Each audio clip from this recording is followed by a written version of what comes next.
नमस्कार दोस्तों, एक बार फिर से स्वागत है आपका डेटा साइंस वाले के यूट्यूब चैनल में। तो ये ट्रांसफॉर्मर सीरीज का तीसरा लेक्चर है। तो पहले लेक्चर में हमने देखा कि इनकोडर क्या होता है, पोजिशनल एम्बेडिंग के बारे में हमने बात की थी। उसके बाद हमने सेकंड लेक्चर में देखा कि मल्टी हेडेड अटेंशन लेयर क्या होता है, सेल्फ अटेंशन क्या होता है। अब बढ़ते हैं हम अपने थर्ड लेक्चर की तरफ। थर्ड लेक्चर में हम मेनली कवर करने वाले हैं कि रेसिडुअल कनेक्शंस क्या होते हैं, लेयर नॉर्मलाइजेशन क्या होता है, और इसके अलावा हम जानेंगे डिकोडर के बारे में। डिकोडर के इंपॉर्टेंट कंपोनेंट्स क्या होते हैं, जैसे आउटपुट एम्बेडिंग्स हो गई, जैसे सॉफ्टमैक्स हो गया, और मास्क मल्टी हेडेड अटेंशन क्या होता है। तो आइए शुरुआत करते हैं। रेसिडुअल कनेक्शन बेसिकली क्या होता है? इसके दो मेजर टास्क होते हैं। नंबर वन होता है नॉलेज प्रिजर्वेशन, दूसरा होता है वैनिशिंग ग्रेडियंट प्रॉब्लम। हम ये दो चीजों को रिमूव करने के लिए और प्रिजर्व करने के लिए हम यूज करते हैं रेसिडुअल कनेक्शंस का। तो जो ट्रांसफार्मर का न्यूरल स्ट्रक्चर होता है किसी भी लेयर का, वो कुछ इस तरीके से आप मान लीजिए कि इस तरीके का एक न्यूरल स्ट्रक्चर है। और क्या होता है कि जब हम इनिशियली एक इनपुट देते हैं एक न्यूरॉन को या फिर न्यूरॉन स्ट्रक्चर्स को, तो यहाँ पे ये होगा कि जब इनिशियली जो लेयर होगी L0, इसके पास तो पूरी ओरिजिनल इन्फॉर्मेशन है। लेकिन जैसे जैसे हम लेयर्स में आगे बढ़ते जाते हैं, हमारी जो इन्फॉर्मेशन होती है उसका कुछ भाग हम लॉस करने लग जाते हैं, भूलने लग जाते हैं। तो इससे बचने के लिए हम क्या करते हैं कि जो इन्फॉर्मेशन L0 लेयर में है, और मान लीजिएगा L3 लेयर में हमने काफी ज्यादा इन्फॉर्मेशन, जो ओरिजिनल इन्फॉर्मेशन थी वो हम भूल गए थे। जो हमारा काम भी होता है न्यूरल नेटवर्क का कि किसी तरह की कुछ इन्फॉर्मेशन को भूल जाना, लेकिन हम चाहते नहीं कि ट्रांसफॉर्मर कुछ भी ऐसी गलती करे। इस वजह से हम ये जो इन्फॉर्मेशन होगी इसको हम बाईपास करके एक रेसिडुअल कनेक्शन के थ्रू हम ये इन्फॉर्मेशन ऐड कर देते हैं किसी मच डीपर लेयर में। तो अंदर वाली लेयर में ये सेम इन्फॉर्मेशन हम फिर से पास कर देते हैं, ताकि किसी भी तरीके की कोई भी इंफॉर्मेशन हम लॉस ना कर पाए। तो यहाँ पे आप यदि देखिएगा जो लेफ्ट साइड में है, तो लेफ्ट साइड में ये जो रेसिडुअल कनेक्शन होता है, ये हमारा नॉर्मली जो हमारे पोजिशनल एनकोडिंग और पोजिशनल प्लस एम्बेडिंग्स जो होती है ओरिजिनल, उसके बाईपास करते हुए हम मल्टी हेड अटेंशन लेयर के आउटपुट को ये प्रोवाइड करते हैं। और फिर ये इंफॉर्मेशन को हम फॉरवर्ड प्रोपगेट करते हैं। तो इस इंफॉर्मेशन को हमने सीधा आगे भेज दिया गया है। तो हम इसको इस एग्जांपल से समझ सकते हैं। मान लीजिएगा आप एक कार रेसिंग या कार चला रहे हैं, तो कार में क्या होता है ना, कई बार आप शॉर्टकट्स ले लेते हैं ताकि आप वो सेम डिस्टेंस कवर कर ले और शॉर्टकट से अपने जो गंतव्य है उस पर आप जल्दी पहुंच जाएं। तो इसी तरीके का ये जो प्रोसेस होता है, ये रेसिडुअल कनेक्शन करता है। अब थोड़ा सा हम इस प्रोसेस को थोड़ा डीप से समझते हैं। तो देखिएगा, हमारा जो आउट रेसिडुअल कनेक्शन है वो हमें मिल गया। हमें already multi headed attention layer से आउटपुट मिल गया था, जो आप प्रीवियस लेक्चर में जाके देख सकते हैं किस तरीके का आउटपुट हमें मिला था। तो कुछ इस तरीके का हमारे पास आउटपुट था, जो कि हमें मल्टी हेडेड अटेंशन लेयर से हमें मिला था। सॉरी, ये इस तरीके का आउटपुट हमें मल्टी हेडेड अटेंशन लेयर से मिला था। ये जो रेसिडुअल कनेक्शन है, ये सेम जो हमारा जो इनपुट एम्बेडिंग्स के और जो पोजिशनल एनकोडिंग का एडिशन था, ये हमने पास कर दिया है। तो यहाँ पे हम क्या करेंगे, ऐड एंड नॉर्मलाइज। तो हमारा जो मल्टी हाइडेड अटेंशन लेयर का आउटपुट है और जो हमारा ई प्लस पी का आउटपुट है, इन दोनों को हम सिंपली ऐड कर देंगे।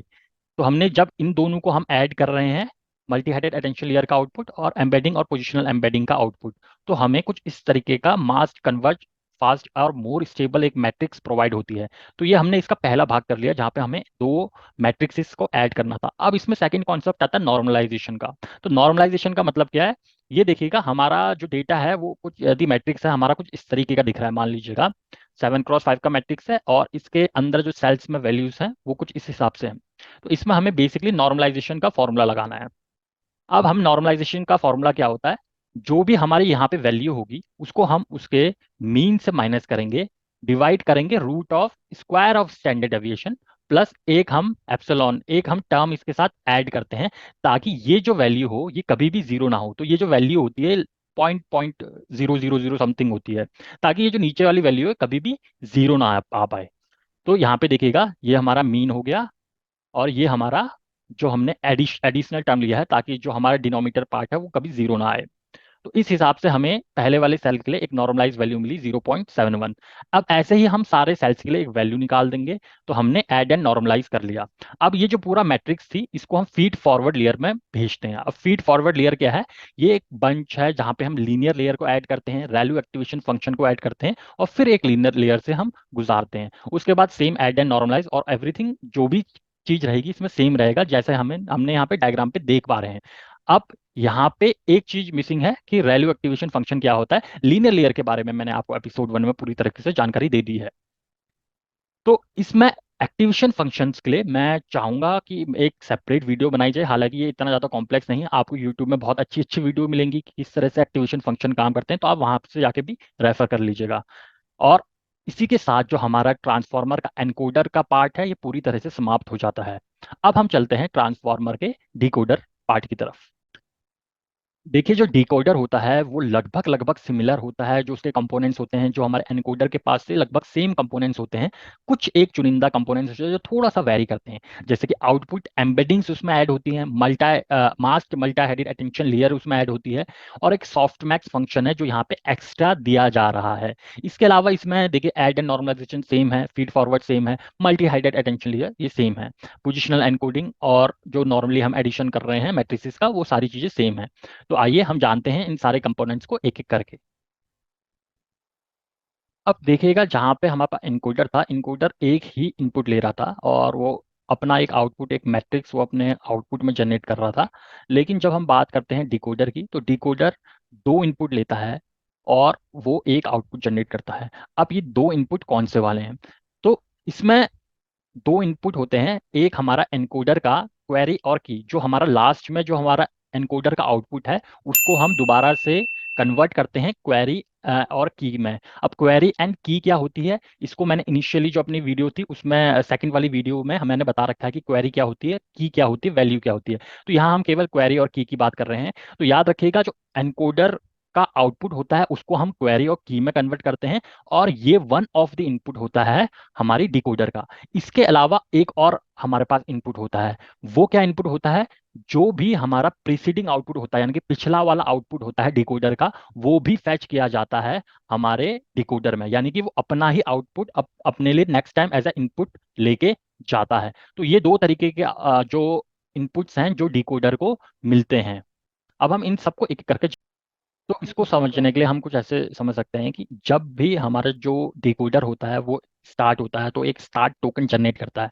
जब भी उसकी शुरुआत होती है तो वो एक स्टार्ट टोकन जनरेट करता है, और ये टोकन जाता है as the input to the output embedding, यानी कि ये यहाँ पे एज अ इनपुट जा रहा है और ये एक एम्बेडिंग जनरेट कर रहा है। तो इस वर्ड से कंफ्यूज मत होइएगा कि ये आउटपुट एम्बेडिंग क्या है। तो केवल ये स्टार्ट करके ही एक वर्ड है जो जा रहा है यहाँ पे एज एम्बेडिंग। उसके बाद यहाँ पे पोजिशनल एनकोडिंग के साथ ये ऐड होता है, और उसके बाद ये मल्टा हेडेड अटेंशन लेयर इसमें फॉर्म होता है, जैसे हमारा इनकोडर में हो रहा है। लेकिन यहाँ पे जो मास्क के शब्द है इसका मतलब क्या होता है ये मैं थोड़ा आगे चल के आपको बताऊंगा। अभी हम बेसिकली इतना ही समझते हैं। उसके बाद ये जो होता है, ये इसका जो आउटपुट होता है वो ऐड एंड नॉर्मलाइज होता है, जैसा अभी आपने थोड़ी देर पहले देखा कि ऐड और नॉर्मलाइज होता है इसका आउटपुट। और उसके बाद ये जो आउटपुट होता है ये पास होता है अगले मल्टा हेडेड अटेंशन लेयर में।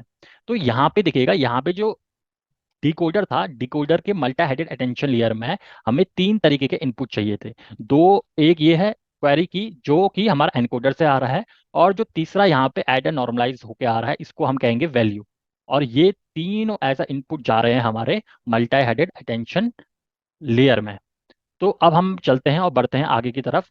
कंप्लीट डायग्राम हो गया जहाँ पे आप देख सकते हैं कि कौन कौन से इनपुट हमारे डिकोडर के अंदर आ रहे हैं। जो डिकोडर का मल्टी हेडेड अटेंशन लेयर है उसके अंदर कौन कौन से हमारे पास इनपुट आ रहे हैं। तो ये सारे इनपुट सारे एक बार मिल जाते हैं।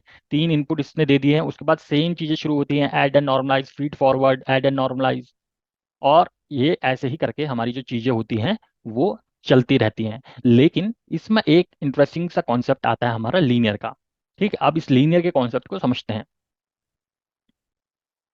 तो जो लीनियर लेयर होती है इसको एज अ क्लासिफिकेशन प्रॉब्लम की तरह जो हम समझ सकते हैं। तो मान लीजिएगा यदि आपको क्लासिफिकेशन प्रॉब्लम करनी है, तो और कैट्स और डॉग के बीच में क्लासिफिकेशन करनी है, तो आपको कितने आउटपुट चाहिए? तो क्योंकि ये लास्ट आउटपुट है जो आपको मिलने वाला है, तो ये एक लास्ट लीनियर लेयर है जो आपको मिलने वाली है, तो इसमें जो आउटपुट होने चाहिए वो दो होने चाहिए, ऑब्वियस सी बात है। अगर आपको मान लीजिएगा इसके साथ एक ड्रैगन भी क्लासीफाई करना है, तो नंबर ऑफ आउटपुट्स कितने होने चाहिए इस लीनियर लेयर के? तीन होने चाहिए। बट क्योंकि ये टैक्स जनरेशन प्रॉब्लम है, तो टैक्स जनरेशन प्रॉब्लम है तो इसकी जो लेंथ होगी, ये अगर हम टैक्स जनरेशन भी एक्चुअल में एक क्लासिफिकेशन प्रॉब्लम होता है तो इसकी लेंथ कितनी होनी चाहिए? तो इसकी लेंथ होती है number length of the vocabulary. जितनी भी वोकेबलरी आपके पास है उतनी जो लेंथ होगी वो लेंथ होगी हमारे लास्ट जो लीनियर लेयर है उसकी। ठीक है, इसको इस तरीके से समझते हैं कि हमने हर एक वर्ड को अपने आप में एम्बेड कर रखा है, इंडेक्स कर रखा है, और इसकी पूरी वोकेबलरी हमने लास्ट लीनियर लेयर में बना रखी है। अब आप, यदि आप ये को पता होगा कि when you play the games of thrones, अगर मैं इसका नेक्स्ट वर्ड प्ले चूज करना चाहूँ, तो इसका हर एक वर्ड इस जो वोकेबलरी में होना होगा, ऑब्वियस सी बात है इसकी वोकेबलरी में होगा। तो ये किस वर्ड पे एम्फेसाइज करेगा मोर कि नेक्स्ट वर्ड इसमें क्या होना चाहिए। तो ये कैसे प्रेडिक्ट करता है हमारा जो डिकोडर होता है ट्रांसफॉर्मर का। तो यहाँ पे देखिएगा जो हमारा जो इसके अंदर हमें लीनियर लेयर के इनपुट मिल रहा है वो क्या मिल रहा है, हमें कुछ इस तरीके की हमारे पास मैट्रिक्स हमें इनपुट मिल रही थी। ठीक, जब हम फीड एंड फॉरवर्ड और ऐड एंड नॉर्मलाइज करके तो हमें एक ऐसी मैट्रिक्स मिल रही थी। लेकिन अगर मैं इन सब को एज अ वेक्टर कन्वर्ट कर दूं, सारे वर्ड्स को एज अ वेक्टर कन्वर्ट कर दूं और फिर मैं इसके ऊपर कार्रवाई करूं, तो क्या हमें रिजल्टेंट मिल पाएगा। इस केस में हम हर एक वर्ड्स को वेक्टर में कन्वर्ट करके या आउटपुट का रिजल्टेंट नहीं ले पाएंगे, क्योंकि हमें क्या चाहिए, हमें हर एक वर्ड की प्रोबेबिलिटी देखनी है कि नेक्स्ट वर्ड कौन सा होगा। तो उसको एज अ क्लासिफिकेशन प्रॉब्लम में जिसका हाईएस्ट स्कोर होगा उसी को हम अगला वर्ड मान सकते हैं। तो इसके लिए हम क्या करते हैं, जो हमारा मैट्रिक्स था, ओरिजिनल मैट्रिक्स था, उसको हम ट्रांसफॉर्म कर देते हैं। ठीक है, और एक लीनियर स्टैक में ट्रांसफर कर देते हैं, ट्रांसफॉर्म कर देते हैं। तो लीनियरलाइज कर दिया हमने। इसको लीनियरलाइज करने का फायदा क्या हुआ कि अब इसके हर एक न्यूरॉन इन सारे के साथ कनेक्टेड हो सकते हैं। तो उसके लिए हमें क्या होगा कि हमारे पास क्या आएगा, हमारे पास एक लॉजिट स्कोर आ सकता है। ठीक है, लॉजिट स्कोर यानी कि इन इसका और इसके बीच में कितनी सिमिलरिटी है, ये कॉन्टेक्स्ट हम यहाँ से लॉजिट स्कोर के साथ जनरेट कर सकते हैं। यानी कि एप्पल के आने की संभावना इतनी है, इसकी इतनी है, इतनी इसकी इतनी है। तो ये सारी संभावनाएं बता रहा है ये। अब इस संभावना तो हमें मिल गई, लेकिन अब हम इसको सॉफ्ट मैक्स अप्लाई करते हैं। सॉफ्ट मैक्स का मतलब जो भी वैल्यू हमारी 0 और 1, यानी कि ये इन सारी वैल्यूज को 0 और 1 के बीच में कन्वर्ट कर देगा। तो जो भी हमारा, जिसमें भी हमारा जो सॉफ्ट मैक्स मैक्सिमम स्कोर दे रहा होगा, वो हमारी वैल्यू नेक्स्ट वर्ड प्रिडिक्शन में जनरेट हो जाएगी। यानी कि ये जो वर्ड होगा ये नेक्स्ट आएगा हमारे प्रिडिक्शन में। तो इस हिसाब से हमारा जो डिकोडर का आउटपुट प्रोबेबिलिटी काम करता है। तो ये केवल और केवल प्रोबेबिलिटी चल रही थी यहाँ पे, जो हमने ये पूरी मैथमेटिक्स लगाए, जहाँ पे हमने इस लेयर को, पूरे मैट्रिक्स को ट्रांसफॉर्म किया और उसके बाद हर एक वर्ड्स के साथ इसका लॉजिक स्कोर कैलकुलेट किया। तो लास्ट में हमें प्रोबेबिलिटी मिल गई कि अगले वर्ड की जो प्रोबेबिलिटी है आने की, तो सबसे ज्यादा इस वर्ड की है, जो कि 0.8% स्कोर दिखा रहा है। तो अभी तक हमने देखा कि जो हमारा एनकोडर है, एनकोडर का हमारा जो भी आउटपुट था क्वेरी एंड की में डिवाइड करके हम यहाँ पे इसको एज अ इनपुट प्रोवाइड कर रहे थे। और इसके अलावा हम एक और चीज कर रहे थे कि जो हमारा इनपुट था, ठीक है, जब भी डिकोडर को सबसे पहला जो टोकन मिलता है उस टोकन को हम एज अ स्टार्ट डिनोट करते हैं। तो ये स्टार्ट एक टोकन है, जब भी डिकोडर का इनपुट शुरू होता है उसको इस तरीके से डिनोट करते हैं। तो ये भी फैच होगा यहाँ पे एज अ इनपुट में। अब यदि मैं बात करूं कि ये फैच हो गया और ये आउटपुट एम्बेडिंग्स में कन्वर्ट हो रहे हैं दोनों, और उसके अलावा यहाँ पे पोजिशनल एनकोडिंग भी हो रही है इसकी। तो देखिएगा, पहले टोकन के लिए हमें एक पोजिशनल एनकोडिंग और एम्बेडिंग, हमें दोनों चीजें मिल गई। यहाँ पे हमें पोजिशनल एनकोडिंग भी मिल गई और ये सारी चीजें मिल गई। फिर ये पास होगा कंप्लीट डिकोडर आर्किटेक्चर में, फिर लीनियर में, फिर सॉफ्ट मैक्स में, फिर ये आउटपुट देगा। ठीक, अब जब इसने आउटपुट हमें दे दिया है, तो ये जो आउटपुट है हमारा, ठीक है, ये जो आउटपुट है, तो ये आउटपुट हमारा सर्व भी कर रहा है एज अ इनपुट। ठीक, तो पहली बार में केवल एक टोकन जनरेट हुआ, लेकिन नेक्स्ट टाइम में क्या होगा, नेक्स्ट टाइम में सिंगल टोकन जनरेट नहीं होगा, नेक्स्ट टाइम में एक और टोकन जनरेट होगा। तो अगली बार ये दोनों चीजें एज अ इनपुट जाएंगी डिकोडर में। फिर जैसे ये वर्ड यू जनरेट किया इसने, तो ये दोनों एज अ इनपुट जा रही हैं यहाँ पे। फिर उसके बाद मान लीजिएगा यू विन का है, तो अगले फिर दो, ये दोनों इनपुट जा रही हैं। फिर 3 वर्ड हैं, ये तीनों इनपुट जा रही हैं। ऐसे करते करते ये सारे के सारे वर्ड एज अ इनपुट जाएंगे डिकोडर में। जब तक ये एंड टोकन जनरेट ना हो जाए तब तक ये सारे इनपुट जाते रहेंगे हमारे डिकोडर में। तो आशा करता हूँ यहाँ तक आप समझ गए होंगे कि डिकोडर ओवरऑल हमारा क्या क्या इनपुट यहाँ पे ले रहा है।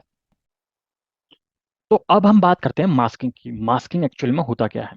तो इसको हम ऐसे समझते हैं कि हमारा जो डिकोडर था, डिकोडर में हमारे मल्टी हेडेड अटेंशन लेयर नहीं था, एक masked multi headed attention layer था। अब जो डिकोडर में दो चीजें होती है, एक इन्फ्रेंस होता है, एक ट्रेनिंग होती है। हम यहाँ पे ट्रेनिंग की बात करते हैं। तो ट्रेनिंग के समय हम क्या करते हैं कि जब भी हम डिकोडर को ट्रेनिंग करते हैं, तो जितने भी हमारे पास सेंटेंसेस थे, या फिर अगर हम डायलॉग जनरेशन की बात करें, तो जितने भी डायलॉग थे उसका हम एक पार्ट दे देते हैं। और फिर उसका पार्ट 2, जैसे जो डिकोडर में होता है, डिकोडर इस स्टाइल में चलता है कि उसका जो सबसे पहला टोकन होगा उसको स्टार्ट कहेंगे और जो सबसे लास्ट टोकन होगा उसको एंड कहेंगे। तो उसको हम, उसका जो सीक्वेंशियल जो जनरेटेड सेंटेंस होगा, नेक्स्ट वर्ड होगा, ये सारी चीजें होगी, ये भी उसको ट्रेनिंग के दौरान हम दे देते हैं। कि हम दोनों चीजें प्रोवाइड कर देते हैं और आप इसके थ्रू सीखो कि नेक्स्ट वर्ड क्या होना चाहिए किसी भी डायलॉग का।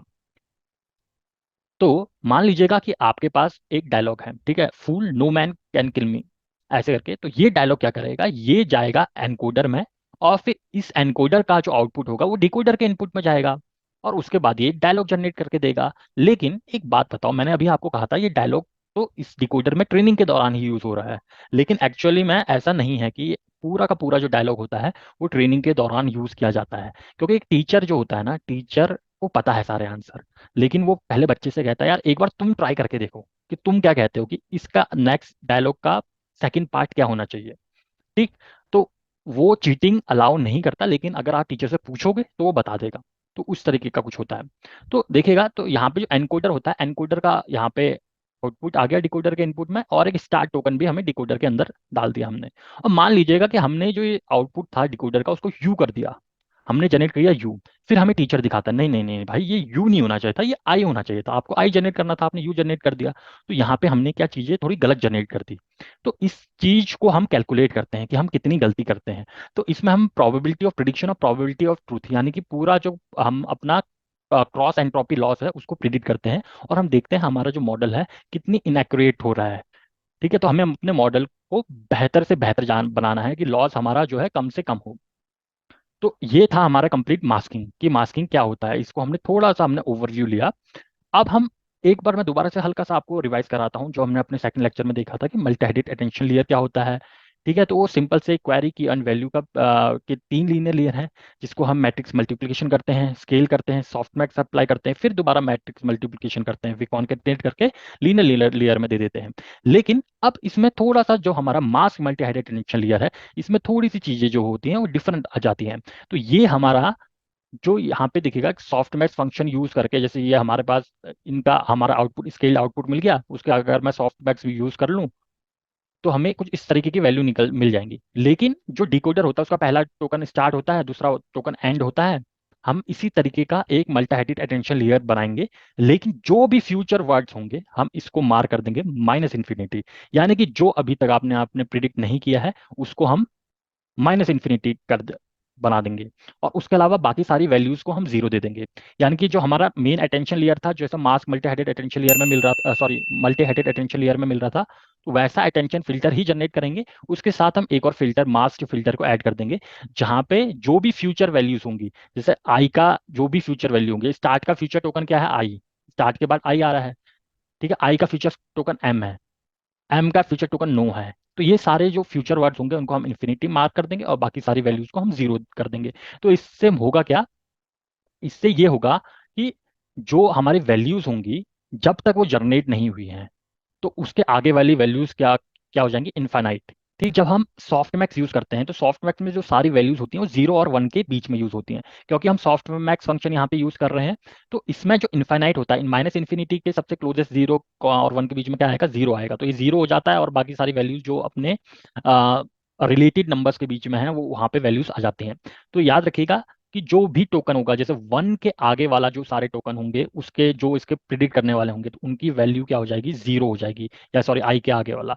तो जो फ्यूचर वर्ड्स होंगे उनकी वैल्यू जीरो हो जाएगी, अदर वर्ड्स की वैल्यू उसने ऑलरेडी अपने मास्क अटेंशन फिल्टर में डेवलप कर ली है, और एक कंप्लीट नया हमें फिल्टर दे दिया है। अब इस कॉन्सेप्ट को थोड़ा सा हम और अलग एक एग्जांपल के थ्रू समझते हैं। तो ये देखिएगा, ये जो हमारा इनपुट था, ये इनपुट कौन सा था, हमारा जो एनकोडर का इनपुट था। ठीक है, एनकोडर से मान लीजिएगा हमें ये आउटपुट मिल रहा है। तो एनकोडर का जब आउटपुट हमें फीड होता है डिकोडर लेयर में, जो ये वाली लाइन हमें दिख रही है यहाँ पे फीड होता है, और जब ये एनकोडर का आउटपुट खत्म होता है तो इसका एंड जो अंत होता है वो एंड टोकन से होता है।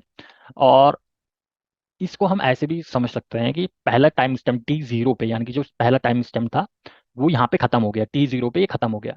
अब बट जैसे ही टी जीरो पे जो एनकोडर का अपना काम खत्म हुआ, तो ये जो आउटपुट होगा ये ऐसा इनपुट जा रहा है डिकोडर में, तो डिकोडर का अपना स्टार्ट टोकन इस एंड टोकन से शुरू हो जाता है। ठीक। तो ये अपने आप में क्या करेगा, ये एक वर्ड, जब ये सारे इनपुट इसमें जा रहे हैं तो इसने अपना एक वर्ड प्रिडिक्ट किया। ठीक है, इसने किया प्रिडिक्ट। जैसे ही ये प्रिडिक्ट करेगा उसके बाद नेक्स्ट टाइम स्टैम्प पे हम अनमास्क कर देंगे कि एक्चुअल वर्ड क्या था। तो एक्चुअल वर्ड तो आई था, पर हमने प्रिडिक्ट किया यू। फिर हम और आगे बढ़ेंगे, ठीक है, टाइम टी वन में। अब टाइम टी वन में इसको पता है कि एक्चुअल वर्ड आई है, तो ये अब इसको एज अ इनपुट लेके जा रहा है, तो आई को एज अ इनपुट लेके जा रहा है। और वो प्रिडिक्ट करेगा अगला वर्ड क्या आना चाहिए। तो हो सकता है कि हमारा जो मॉडल है वो प्रिडिक्ट करे आर, फिर अगले वर्ड में ये ऐसे करते करते ये सारी चीजें जनरेट करता जाएगा, जैसे यू आर पीपल। जबकि एक्चुअली में जो ट्रेनिंग में हमने डेटा दिया था उसमें क्या था, आई एम नो मैन। ये तब तक प्रिडिक्ट करता रहेगा जब तक हमें एन टोकन ना मिल जाए, लास्ट वाला टोकन हमें ना मिल जाए। अभी तो देखिएगा ये इसने पूरी सी एक जिब्रिश चीज प्रिडिक्ट की, एक फालतू का हमें एक डायलॉग जनरेट करके दे दिया, क्योंकि हमने तो ये जनरेट किया है अपनी ट्रेनिंग के दौरान। लेकिन ट्रेनिंग इसे ही तो कहते हैं जहां पे हम अपनी गलतियों से सीख सके। तो एक्चुअल में इसी तरीके से हमारा जो एनकोडर डिकोडर होता है वो काम करते हैं, और ऐसे ही ट्रेनिंग की जाती है। तो बार बार और बहुत कॉम्प्लेक्स स्ट्रक्चर के दौरान इसको ट्रेन, क्योंकि जो एलएलएम्स होता है वो ह्यूज कॉर्पस ऑफ डेटा में ट्रेन हो रहा है, तो ऐसा नहीं उसको हजारों ऐसे सेंटेंस, लाखों ऐसे सेंटेंस मिल रखे हैं। तो इस हिसाब से उनको एक रिलेशन की अंडरस्टैंडिंग बहुत अच्छी तरीके से हो जाती है। तब वो एट द एंड हमें क्या कहते हैं, बहुत अच्छा आउटपुट जनरेट करके देता है, जैसे कि आप चैट जीपीटी यूज करती होंगे, आप वहाँ देखते ही होंगे। लेकिन अगर आप एनकोडर एलएलएम्स को एज ए स्मॉल एंटिटी मान के चले, कि बहुत ही छोटी चीज मान के चले जहाँ पे हमारे पास डेटा ही बहुत कम है, तो कुछ इस तरीके का ही फालतू का आउटपुट हमें जनरेट करके देगा। तो इसी के साथ हमारा जो मास्किंग का कॉन्सेप्ट होता है ये यहाँ पे समाप्त होता है। आशा करता हूँ मेरा बताया हुआ सारे कॉन्सेप्ट आपको पता चले गए होंगे। और याद रखिएगा ये जो तीनों लेक्चर हैं ये सबसे ज़्यादा क्रूशियल हो जाते हैं आज जब आप जानिए कि जनरेशन में रह रहे हैं, और यदि आप as a data scientist, data engineer और मशीन लर्निंग इंजीनियर, चाहे डेटा एनालिस्ट ही क्यों ना हो, आपको इस कॉमन आर्किटेक्चर की नॉलेज होना बहुत ज़्यादा ज़रूरी हो जाता है। मैंने अपनी तरफ से कोशिश की कि जो भी कॉन्सेप्ट थे उनको जितना डीपली हो सके, जितना लेम लैंग्वेज में हो सके मैं समझा सकूं। इसी वजह से मैं चाहूँगा कि आपने यदि तक अभी तक मेरा चैनल सब्सक्राइब नहीं किया तो सब्सक्राइब ज़रूर कीजिएगा, लाइक शेयर भी ज़रूर कीजिएगा। यदि किसी तरह की आपको समस्या आई हो या आप कोई सुझाव देना चाहते हैं तो कमेंट बॉक्स में कमेंट करना ना भूलिए। डेटा साइंस वाले को अपना कीमती समय देने के लिए बहुत बहुत धन्यवाद।